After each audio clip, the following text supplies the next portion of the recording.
7 enemy jets, 1 Apache helicopter. Impossible odds.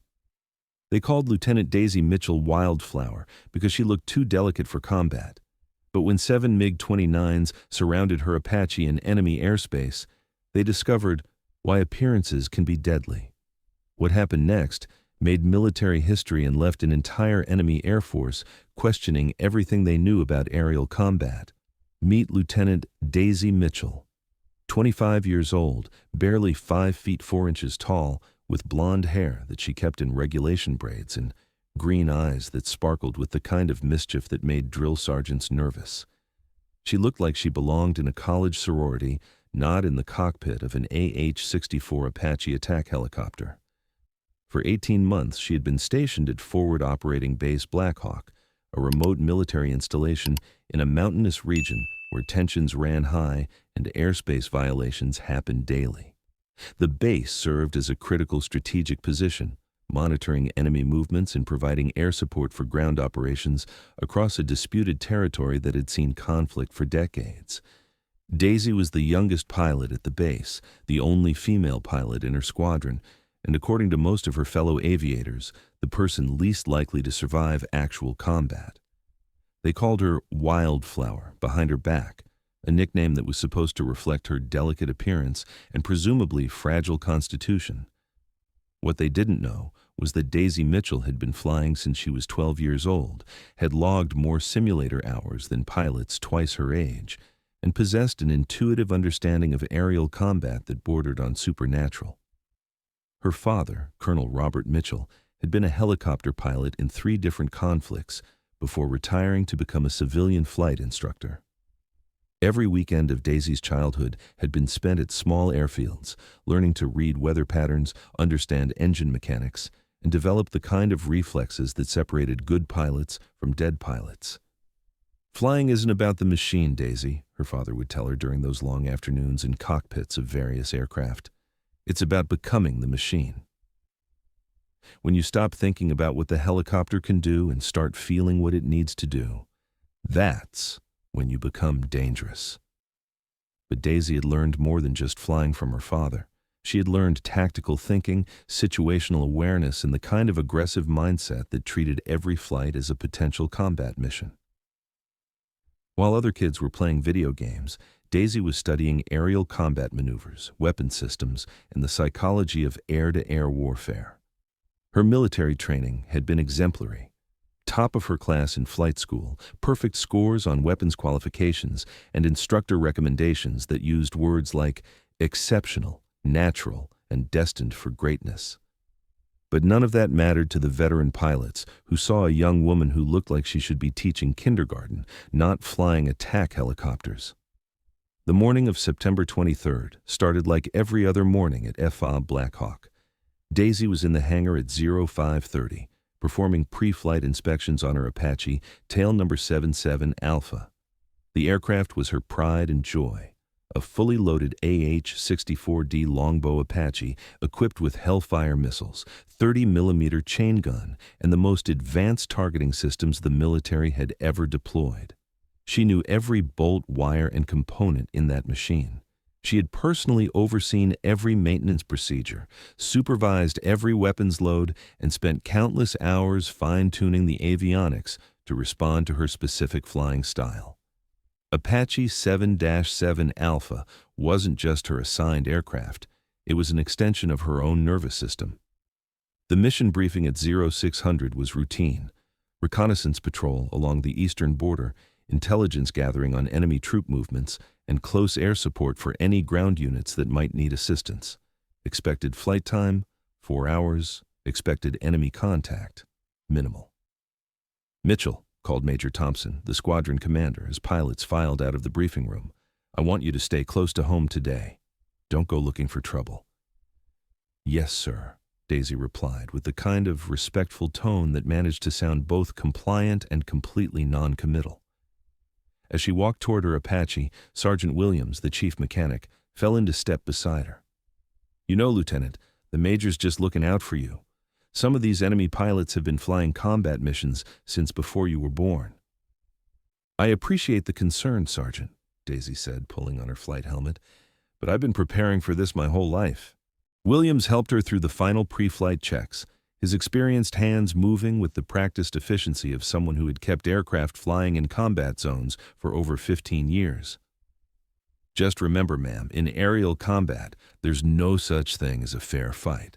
If you find yourself in trouble, don't try to be a hero. Call for backup and get out of there. Copy that, Sergeant, Daisy said, settling into the pilot's seat and beginning her engine start sequence. But what if backup is 20 minutes away and trouble is right now? Williams grinned despite himself.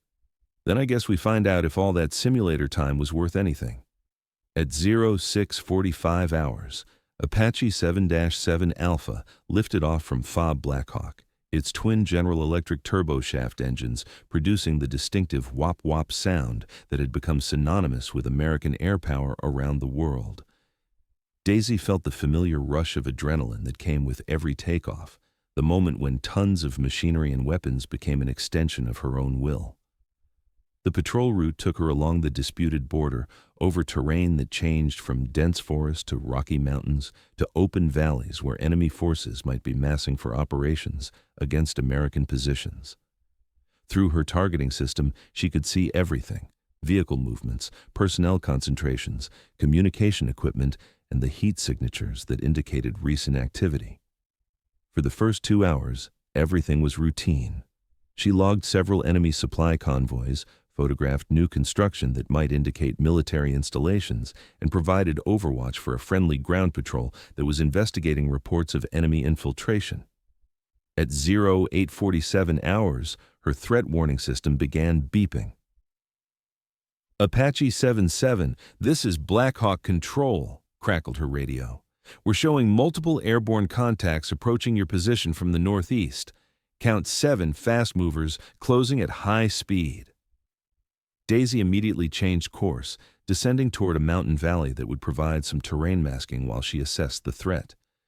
Through her targeting pod, she could see them: 7 MiG-29 Fulcrum fighters, flying in formation, clearly heading directly toward her position. Blackhawk Control, Apache 7-7, she transmitted, keeping her voice steady despite the adrenaline surge. I have visual on 7 enemy fighters. They appear to be actively tracking my position, requesting immediate backup. Apache 7-7, backup is en route but ETA is 20 minutes. Recommend you withdraw to friendly airspace immediately. 20 minutes? In aerial combat, 20 minutes might as well be 20 hours. Daisy looked at her tactical display, calculating distances, speeds, and intercept courses. The enemy fighters were flying at approximately Mach 1.2, which meant they would be within weapons range in less than 3 minutes. Her Apache, loaded with weapons and flying at maximum speed, could manage maybe 190 miles per hour. Simple mathematics. She couldn't outrun them, and she couldn't reach friendly airspace before they caught her. Blackhawk Control, Apache 7-7, she transmitted. Withdrawal is not possible. Enemy fighters will intercept before I can reach friendly lines. I'm going defensive. A long pause, then. Apache 7-7, are you sure? You're outnumbered 7-1, and they have significant speed and altitude advantage. Daisy looked at her weapons display. 8 Hellfire missiles, 1,200 rounds of 30mm ammunition, and the most sophisticated targeting system ever mounted on a helicopter. She also had something the enemy pilots didn't have: 18 years of preparation for exactly this moment. Blackhawk Control, I'm sure, she replied. Apache 7-7 is going weapons hot. Have you ever faced a moment when everything you'd trained for your entire life came down to the next few minutes? Sometimes the most important test is the one you never expected to take. The 7 MiG-29s approached in a classic attack formation, 2 flights of 3 aircraft each, with the 7th fighter hanging back as a command element. They were flying with the confidence of pilots who believed they were engaging a helpless transport helicopter that had wandered into the wrong airspace. Through intercepted radio communications, Daisy could hear their chatter. Target acquired. 1 Apache helicopter, no escort. This should be over quickly. They had made their first tactical error. They were underestimating their opponent. Daisy descended to treetop level, using the mountainous terrain to break radar lock and complicate their attack geometry. An Apache helicopter flying nap of the Earth was incredibly difficult to track, even for advanced fighter aircraft. She was essentially invisible until the moment she chose to reveal herself. The lead MiG-29 dove toward her last known position, pilot confident that he was about to score an easy kill against a defenseless helicopter. He never saw the Hellfire missile that rose from the trees like a guided lightning bolt, tracking his heat signature with lethal precision. The first enemy fighter exploded at 8:47 hours, 23 seconds. "What the hell was that?" shouted one of the other pilots over the radio. "That helicopter just shot down Victor." Daisy was already moving, her Apache skimming through valleys and around mountain peaks, using terrain masking to avoid the remaining 6 fighters while she lined up her next shot. The enemy pilots were now spread out looking for her, but they were looking in the wrong places. She popped up from behind a ridgeline, acquired the second MiG-29 with her targeting system, and fired another Hellfire missile before disappearing back into the terrain. The second fighter went down at 8:47 hours, 51 seconds. "Where is she?" the enemy flight leader was shouting. "I can't get a lock on her." "She's using the mountains," replied another pilot. "We need to coordinate our attacks." But coordination requires communication, and communication requires predictable flight patterns. Daisy had been monitoring their radio frequency since the engagement began, listening to their tactical discussions and anticipating their movements. When the third and fourth MiG-29s attempted to bracket her position with a coordinated attack, she was already 3 kilometers away, rising from a different valley with 2 more Hellfire missiles ready to fire. Both missiles found their targets within seconds of each other. 2 more enemy fighters disappeared in balls of flame and debris. 4 down, 3 to go. The remaining enemy pilots were no longer confident. Their radio chatter had changed from casual professionalism to desperate tactical coordination. They were facing something they had never encountered before, a helicopter pilot who fought like a fighter pilot, but with the tactical advantages of a ground-hugging missile platform. "This is impossible," one of them transmitted. "A helicopter can't fight like this."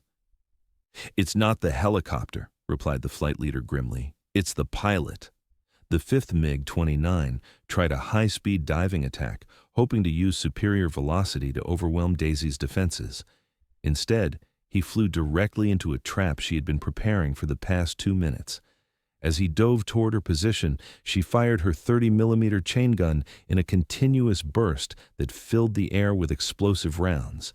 At 400 rounds per minute, the M230 chain gun could destroy most aircraft with a single burst. The diving MiG-29 flew directly into a wall of high explosive ammunition and disintegrated instantly. 5 down, 2 to go. The 6th fighter attempted to engage her from maximum range, firing air-to-air missiles from several kilometers away.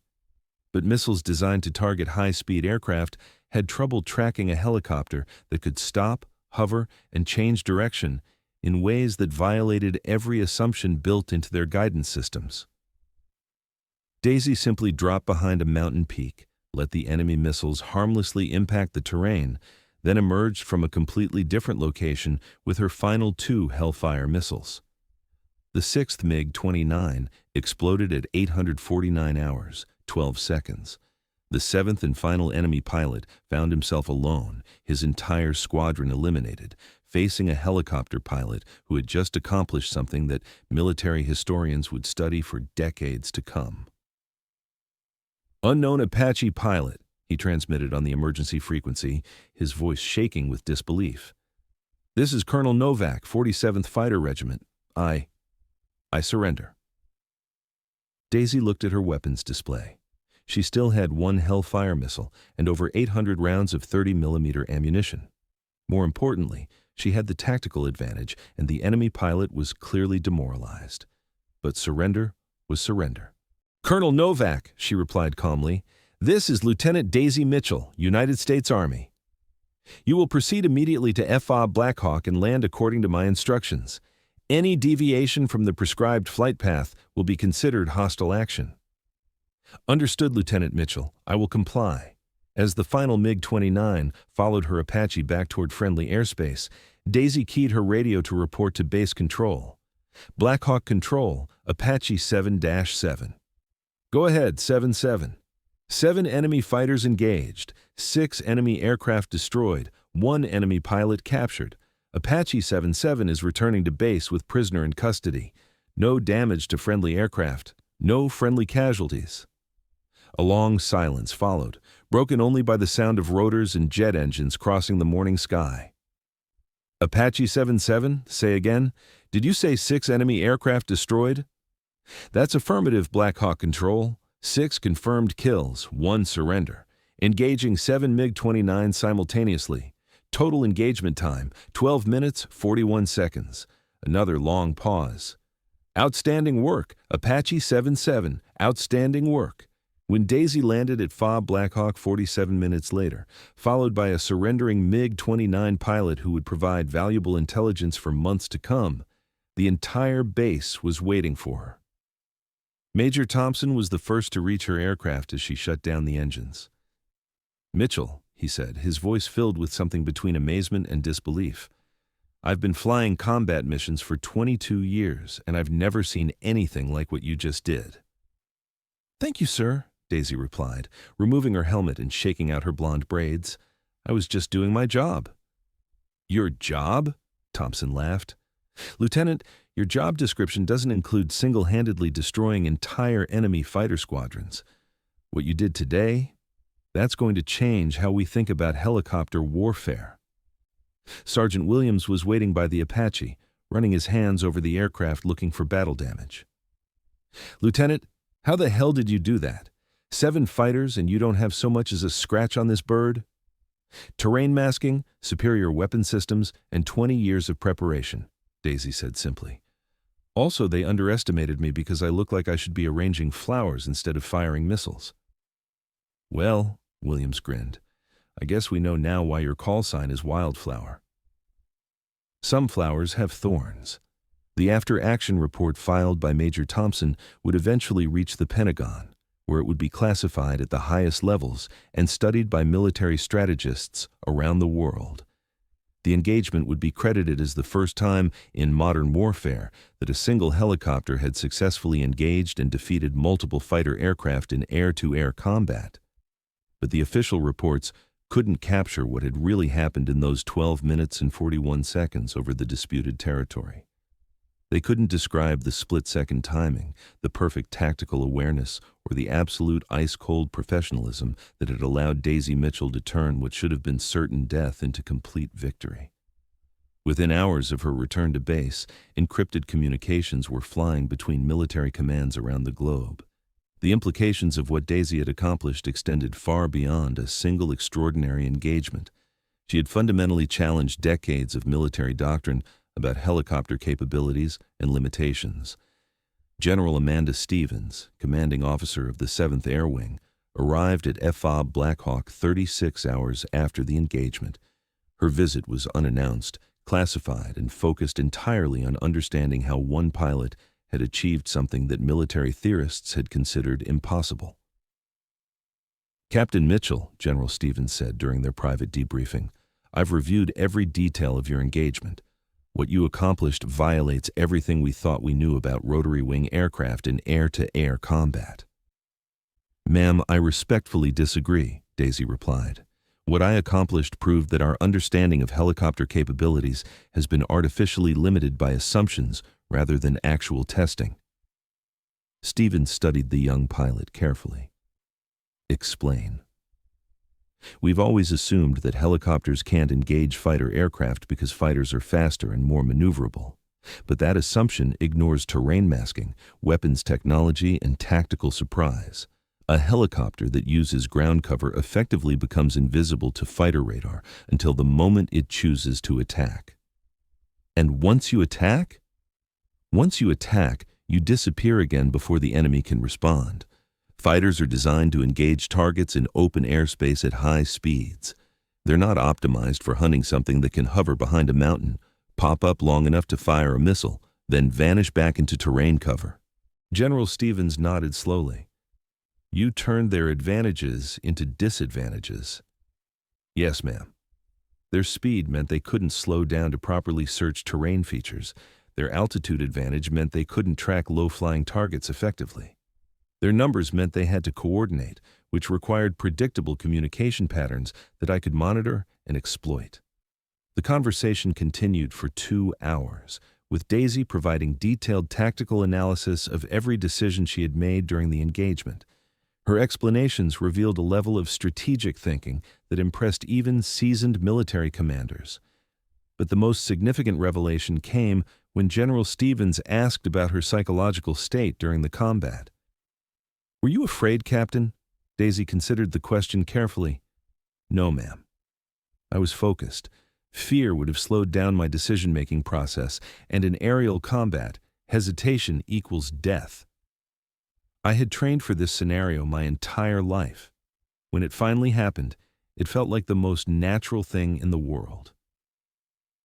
"And when you realized you were facing 7 enemy fighters simultaneously?" "I saw 7 separate problems that needed individual solutions. The fact that they were all happening at once just meant I needed to solve them quickly and efficiently." General Stevens recognized something in Daisy's response that marked the difference between good pilots and legendary ones: the ability to remain completely calm under impossible pressure and treat overwhelming odds as routine tactical challenges. 3 days later, Daisy received orders transferring her to a classified unit that specialized in developing new helicopter warfare tactics. The assignment came with a promotion to captain and access to experimental aircraft that officially didn't exist. Her new commanding officer was Colonel Diana Crawford, a woman who had read every classified report about the engagement and understood exactly what kind of pilot had been delivered to her unit. "Captain Mitchell," Crawford said during their first meeting, "what you accomplished was theoretically impossible according to every military manual ever written. Helicopters don't engage fighter aircraft in air-to-air combat and win." "With respect, ma'am," Daisy replied, "I think we need to rewrite those manuals." "That's exactly what we're going to do," Crawford smiled. "Your mission is to prove that what happened wasn't a fluke. We're going to develop tactics that allow attack helicopters to operate in contested airspace against superior numbers of enemy fighters." "Sounds like my kind of assignment, ma'am." "There's one more thing," Crawford added. "From now on, your call sign isn't Wildflower anymore. As of today, you're Ghost 7, after the 7 kills you scored in a single engagement." The new assignment took Daisy to a classified facility known only as Site Delta, where the military's most experimental aviation programs were developed and tested. Her fellow pilots were all volunteers who had been selected for exceptional skill, creativity, and willingness to push the boundaries of what aircraft could accomplish. Her first assignment was to develop training programs that would teach other helicopter pilots the tactics she had used during her engagement with the 7 MiG-29s. This proved more challenging than expected, because what Daisy had done instinctively needed to be broken down into teachable components. "The problem," she explained to Colonel Crawford during a planning session, "is that terrain masking isn't just about hiding behind mountains.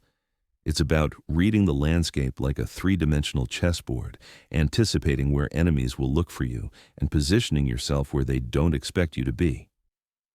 "Can that be taught?" "The techniques can be taught," Daisy said. "The intuition has to be developed through practice, lots of practice." Over the following months, Daisy worked with flight instructors to develop a curriculum that combined traditional helicopter tactics with fighter pilot mindset training. Students learned to think of their aircraft not as support vehicles, but as primary combat platforms capable of engaging any aerial threat. The psychological component was as important as the technical training.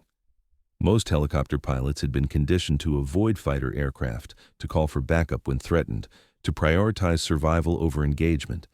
Daisy's program taught them to think of fighter aircraft as targets rather than threats.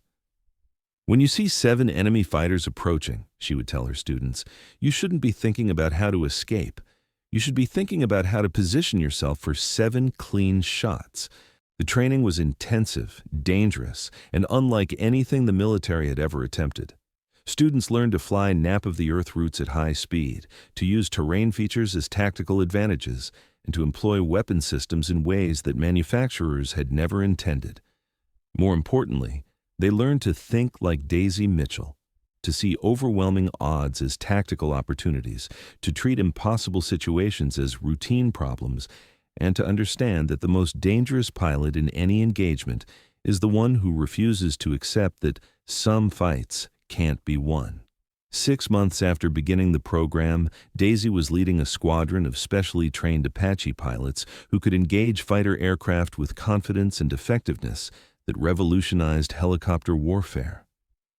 Her techniques were being taught at flight schools around the world, and her engagement over the disputed territory had become required study for all military aviators.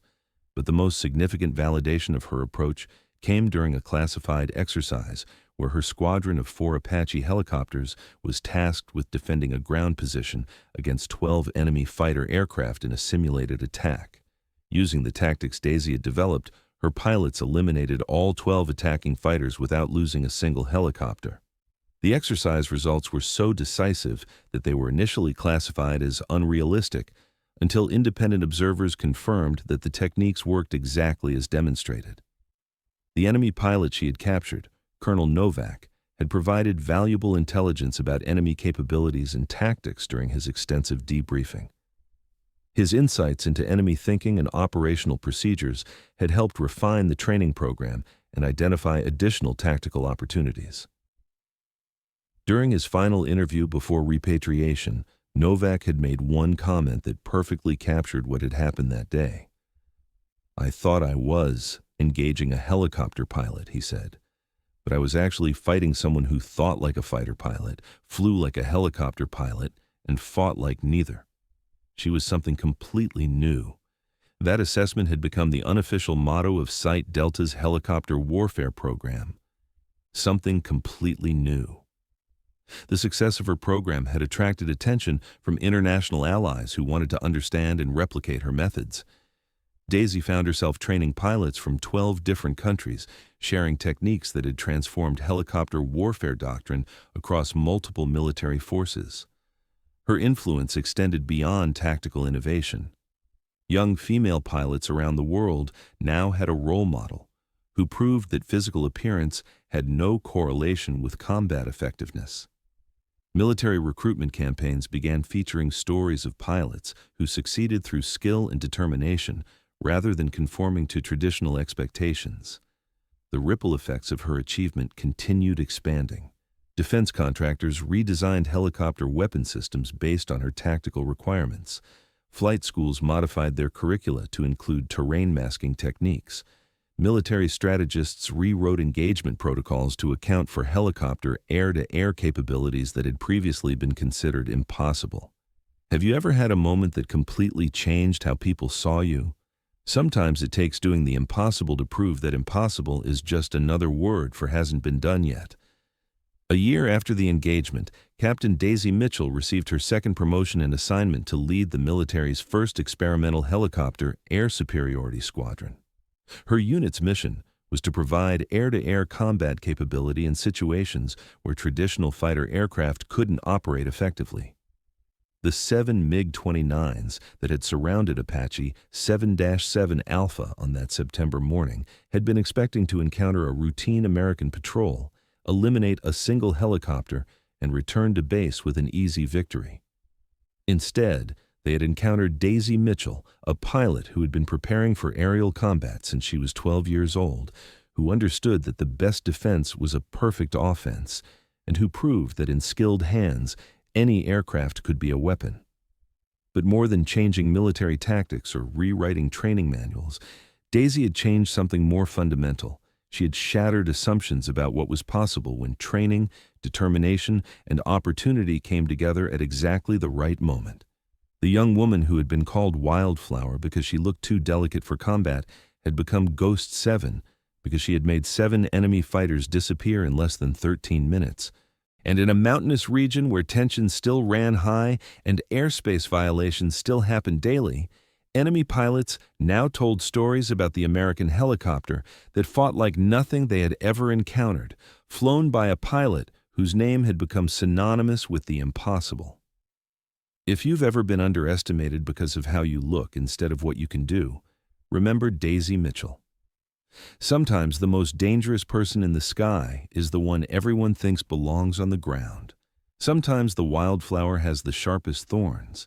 Sometimes appearances aren't just deceiving, they're deadly. And sometimes, when 7 fighters surround one helicopter, it's the fighters who should be worried.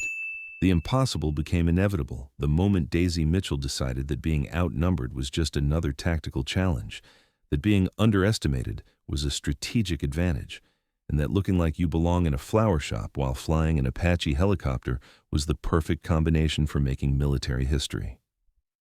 Ghost 7 was born that day, but Wildflower had been preparing for it her entire life. Thanks for watching.